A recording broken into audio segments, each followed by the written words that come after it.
I want professionals in here. We have to deal with unusual patients sometimes. With all the defund police talk going around lately, it's interesting when you hear someone say they want to keep law enforcement. We have people that are on drugs or have mental issues, so it's very important that we can get somebody that actually has been trained to deal with these types of people. That was Denise, a medical technician at Zukerberg San Francisco General Hospital. The problem is there is talk of removing deputy sheriffs from the hospital and replacing them with security guards.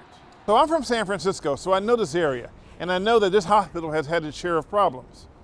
So the question is it wise to pull out the sheriff's deputies and put in security guards? Because when something goes wrong, they still have to call 911.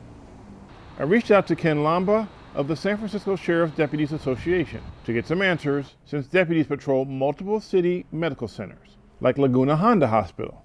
I think it's really risky. It's risky for the people seeking medical care, seeking medical treatment, because the San Francisco General Hospital is a trauma center, has an emergency room, it has a psych emergency, there's a lot of foot traffic. You know, it's the main hospital here in the Bay Area. I asked Ken about what happened over at UCSF Parnassus recently, which is run by a different agency. Well, I know it happened in their medical clinic in the lobby.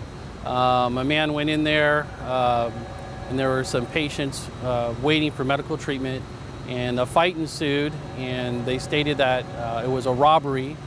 And after the fight, after the attack, the victim was passed away. So it was a murder. It appears the movement to remove the sheriff's department from the hospital comes from a nurse who complained about the issues inside the hospital. A complaint that made its way all the way to San Francisco City Hall. I've never seen an officer mishandle or be disrespectful actually to any of our patients or the county jail patients that come. Now, I'm no rocket scientist, but it seems like removing sworn deputies from the hospital in order to save money will come back to bite everyone in the long run. We need to keep the sheriffs on campus, period. Most of the nurses I talked to off camera felt the same way about keeping the sheriff deputies inside SF General. In San Francisco, Stanley Roberts.